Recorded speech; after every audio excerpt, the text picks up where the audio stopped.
Everybody fired up for this? It's going to be fun. This is going to be fun. Yeah?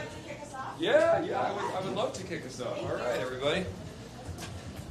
Come on over. It's a big deal. I want everyone to take just a minute and think about walking down a street that is boring, with not a lot of stuff on it, where there are vacant properties. Maybe there's a tumbleweed blowing across the street and not a whole lot of people. It's boring. It's lame. It doesn't make for a great city. It doesn't help the landlords or the tenants. Now I want you to picture walking down your favorite street of your favorite city, other than Minneapolis, perhaps, in the entire world. What do you see? What do you feel? Are you walking by vacant storefronts, or is it teeming with art? Is there nothing on the street, or is it dynamic with tons of tastes and smells and sounds and people all packed in on the same block? Is it bland and gray and vanilla, or is it packed with color? That's what this is all about. We're looking to fill vacant storefronts with art. We're looking to transform streets that didn't necessarily have a lot on them and pack them with culture. And at the end of the day, this is going to be a win-win-win. We're going to make sure that artists have a place to display their incredible talents and crafts. We're going to make sure that a landowner has the stability of a tenant for the longer term. And then finally, the whole city benefits, because we're going to make sure that some of these corridors are transformed from maybe not a whole lot going on to a place where people want to be. That's what our Arts and Cultural Affairs Department has been working on now for over a year. They've been putting together this incredible vision. They've been taking the $250,000 that was allocated through the mayor and the council, and the $2.6 million that has gone to greater arts projects and works throughout the city to make sure that we're seeing something truly exceptional. There are so many people to thank, and Ben Johnson here, who has done such an incredible job at setting this up, along with his incredible team. He's going to call out some of the individuals here shortly, but I want you to just envision what this could ultimately be. This is going to be money well spent. This stabilizes a corridor. This makes a corridor vibrant. This is going to make these beautiful streets what people want to see. I mean, and when you talk about some of these initial streets, which are in Councilmember Katie Cashman's ward, who I'm about to introduce, I mean, what you're going to have is this beautiful European-like Parisian side street. You know, picture yourself walking down a side street, and maybe you're in Minneapolis, maybe you're in Paris, maybe you're in Mexico City. And what sets them apart is they're displaying art from local talent. Local artists get the opportunity to display their work. Again, this is a win-win-win. We're so excited to be part of this as a city. And someone who I know is extraordinarily excited about this, who's done a whole lot of work to help make this happen. And, by the way, we're in her ward. Give it up for Council Member Katie Cashman. Well, thank you, Mayor Fry, and thank you, everyone, for being here today. I'm so proud to be collaborating with the Mayor and the Arts and Cultural Affairs to be launching the Vibrant Storefronts Initiative here in Loring Park. So the Vibrant Storefronts Initiative, like the Mayor said, is a win-win because it pairs artists who need a place to affordably develop their craft with commercial property owners who are struggling to fill vacancies. And so this really is a win-win for our neighborhood and for our community at large. And this initiative is just one of many strategies to revitalize downtown. And I speak for the Ward 7 residential community when I say how excited we are to have storefronts being filled across Minneapolis and starting here in the heart of our city in Loring Park. This neighborhood has been a home to artists and creatives for generations, so this initiative really builds on that energy and that history. And this initiative, starting here on Harmon Place, also connects a lot of the cultural assets that we have in Minneapolis, such as the Walker Art Center and the Theater District, and makes it easier for both residents and visitors to navigate the whole sphere of our cultural landscape here in Minneapolis. So community arts not only bring joy and beauty to our neighborhoods, They also allow us to have meaningful conversations about what our shared identity is as a community for our city. And we hope this will be a successful first year and that other commercial districts across the city will be able to benefit from this initiative in years to come. So with that, I want to turn it over to our Minneapolis Arts Commissioner, Jeff Swinton. Hey, Jeff. Hello, my name is Jeff Swinton, and I am a Minneapolis Arts Commissioner, and I've been on the Arts Commission for approximately 4 years. I am super excited about today. I think it's a great day for the city. I think it's a great day for the arts community. You know, arts is the lifeblood of the city, and Minneapolis has a rich history of arts and a strong arts community. This pilot will help address two very strong needs of artists. One, a space and for money. And with this solution, we're able to get both of those done for the artists. And we think that the artists will be able to utilize these vacant spaces and meet the needs of the city at once. So, this is just a start. And I hope that it can expand to other areas of the city. But as an arts commissioner, I think this has been a long time coming. And I thank Ben Johnson for all the work and his team for all the work, Addie and all those guys, for all the work that they have done to make this happen. So with that, I'll give it up to Ben Johnson, and he'll close us out.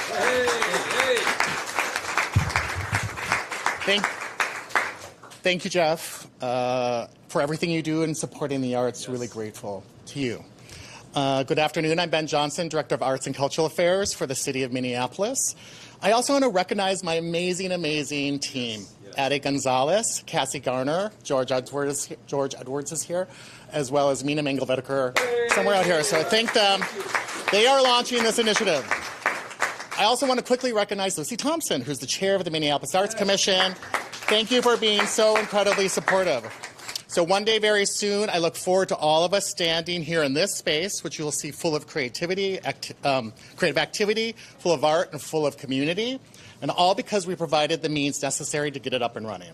As the mayor has stated, the arts are central to the identity of Minneapolis and the quality of life for its residents. We know that an arts and culture-focused city is a powerful city, and that they uniquely provide forward-looking cities with dignity and pride. This program is designed as a way to reignite the creative capacity of our community, and it represents an active invitation for artists to come back to downtown, as well as to help reimagine downtown. We want a bold and inspiring and thriving downtown in all of its forms, and this is how we are starting. There are actually two goals, as have been stated. One is to bring much-needed vitality to a long-dormant part of the city, but also to solve the affordable space crisis faced by most of our arts community. This program helps kill two birds with one stone, for lack of a better metaphor, to speak to and address these problems proactively and creatively. We're looking to invest, as was stated, $250,000 in rent subsidy to help provide the space to get artists and arts organizations what they need. It is recognized that affordable rent is the biggest barrier for creating success in our creative community, so we are eliminating that barrier. And this is how it works. So today, launched today, applications are open for any artist or arts organization, creative entrepreneur on the City of Minneapolis Arts and Cultural Affairs website. Applicants have a month to submit all relevant materials like their boldest and most innovative ideas, their business plans and references. In September, a panel of city staff will review all of the applications and choose the recipients of that funding. And recipients will receive up to $50,000 per year each, with an opportunity to re-up in 2 years. So it's a 2-year commitment. It should also be noted that we are purposefully creating a new culture cluster and redesign in our downtown by investing in creative ambition, creative instinct, and creative intelligence of our community. We're not simply trying to provide office spaces and free studios. We want to facilitate the reimagine of what is possible in our community by supporting new, galvanizing spaces to help facilitate sustainable business models that supports and attracts all spectrums of the community, residents, and visitors. We are thrilled to pilot this project here at Harmon Place, in the Harmon Place area, and some selected spots in downtown, so that we can potentially duplicate this throughout the rest of the city. When art thrives in our community and its storefronts like this, people living here and driving by take notice. It also becomes a positive reason to visit and keep coming back. Where it was once boarded up and desolate, they see how this entire district will be reimagined and revitalized as a valuable addition to our downtown. Arts and culture are an important priority for us in the city, and we're excited to see how this program can support and enhance the many initiatives that will lead to the transformation of Minneapolis. My team are so appreciative of Mayor Fry, Councilmember Cashman, and Jeff Swinton and the Commission for being so supportive of this initiative and what it takes to make it a reality. Thank you for being here today, and with that, I'll turn it back over to Mayor Fry.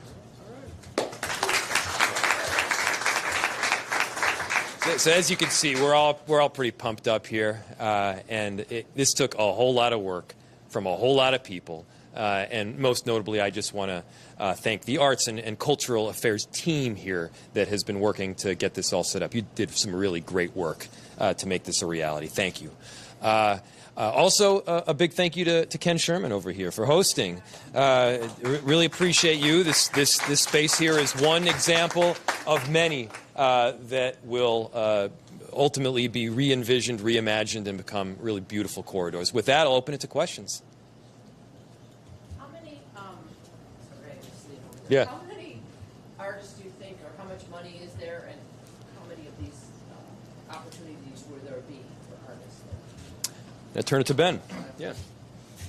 We're looking to start at about 8 potential sites, but then there's opportunity within those sites to have a lot more artists. So this could be a place for 1 application or 5. So we're waiting to see what comes in and then make the most thoughtful decisions around how we place people, how does the space line up to what their needs are, and then working with the building owner. Has it been done in other cities, like what you came up with? I don't know, to be honest. We're trying to sort of create a program that meets the needs of Minneapolis-based artists, but I'm assuming that there are, in some cities, some kind of rental subsidy program. I think what's different about us is that we're actually asking for something that feels more community-based and more galvanizing, not just a rental subsidy for just office spaces or for just plain studio spaces.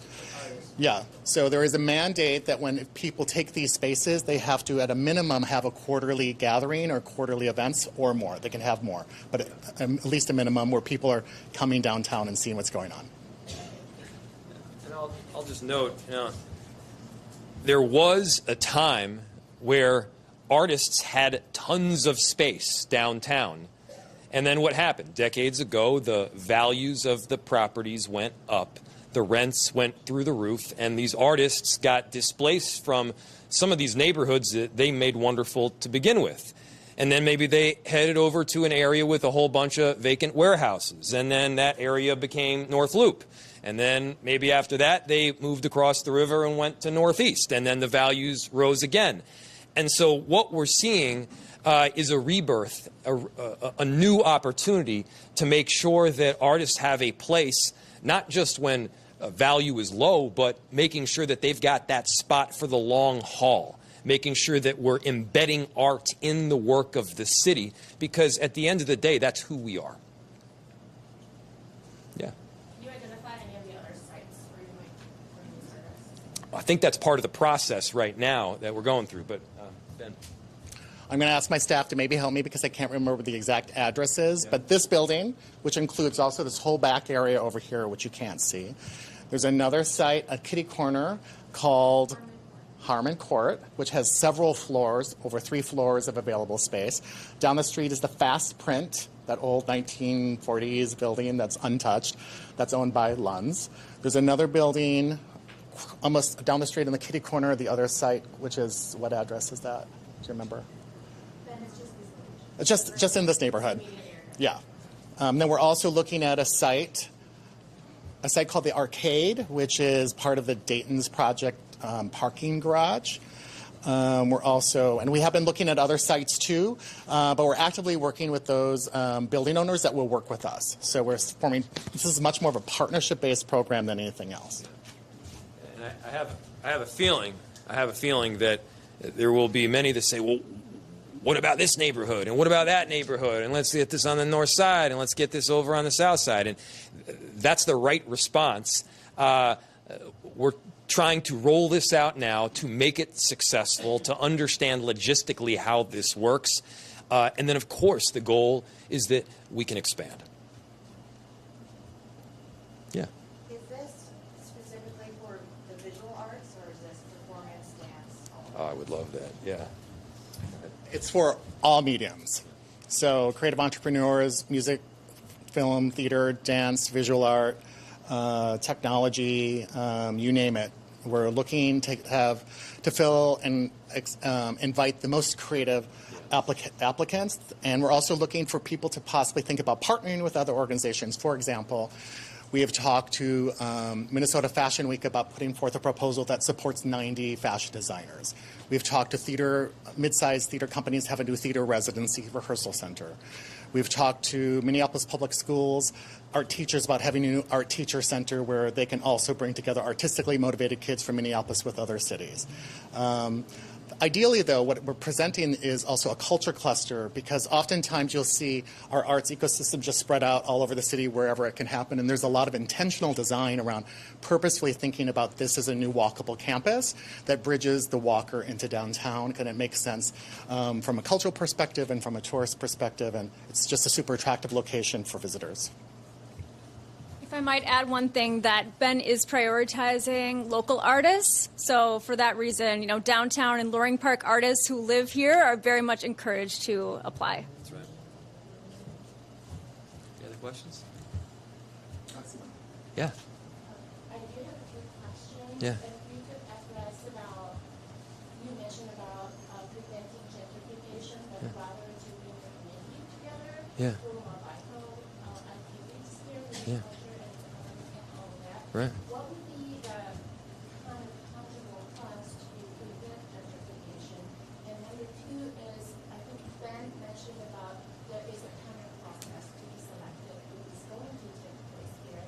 And hearing about so many mediums and methods of the kinds of arts, like Yeah. who would be reviewing those panels and who could be a part of the process? So picking the artists. Yeah. To get to be elected. So first, correct me if I'm wrong, Director Johnson, but the review will take place through city staff, right? So that'll be the proposals will be submitted, and then there will be a team of expert Minneapolis city staff that will be able to review, and then decisions will be made. The second question you asked about gentrification, we could have kind of a 45-minute discussion about this one. I'm happy to talk with you offline, but the bottom line is, the goal is not to prevent values from going up. If that was the goal, there'd be very easy solutions. The goal is to prevent people from getting displaced from the neighborhoods that they made wonderful to begin with.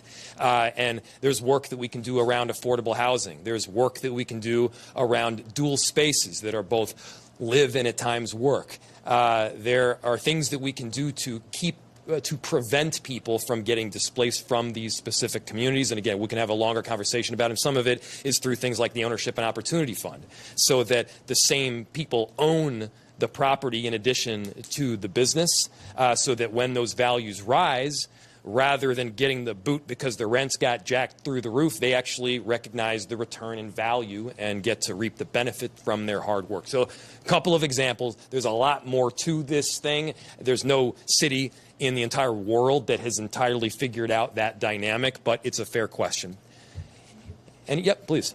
I'm just struggling to understand how this creates vibrant storefronts necessarily. Yeah. I know you said that there's a mandate to have these quarterly gatherings. Are there other metrics that these art series will have to show to sustain the program? Or I guess I'm just trying to understand that. Maybe I don't understand that. So you're asking, how does it create a vibrant storefront? Right. It's not like a hospitality business, for example, that would be regularly drawing people in. I don't know how arts do it. Well, people are drawn to art. People are drawn to creativity. People are drawn to spaces that challenge their perceptions and locations that are beautiful. If you've got magnificent color and creativity that's along the window of a street, if you've got somebody literally dancing in the window, or even some weird stuff that I'm not even thinking about right now, that's cool. That's exciting. That's what makes a city a wonderful city. And we should not be afraid of that, but we should lean into it in every way. And so, yeah, I do think it makes it more vibrant than a window with nothing in it. So with that, yeah, you can probably. And also just the intention around, I appreciate the question, the intention around not just having a studio space or an office. These are meant to be galvanizing spaces where it's for whoever receives these opportunities. They are actively working in partnership across the city, bringing artists and community to these spaces. These spaces have a requirement to be open at least quarterly, but we expect it to be much more. Many of the organizations we were talking to want active things happening all the time, and so that's what our expectation is. And so that's how we're fighting against this, sort of like it's just a closed door. I mean, you kind of have that right now with businesses. That's just sort of empty. So we're trying to do that. And it's also to sort of say, and this isn't to say putting artwork in windows is a negative, but just putting artwork in windows is a Band-Aid to a bigger problem, and we're trying to solve that problem. And so that's about having active engagement and activity always within that space, and also to meet the needs of the fact that we have an affordable space crisis in our city. All right. Yeah, I'll do one more, and then. What about parking? Is it going to be reduced so that we can get people to the city? Reduced parking? Yeah, reduced parking. Oh, the price of the parking? No, that's not part of this plan. We've got other plans on that front, but that's a different discussion and a fair point. Yeah. Thanks, everybody. Yeah, thanks so much, everybody.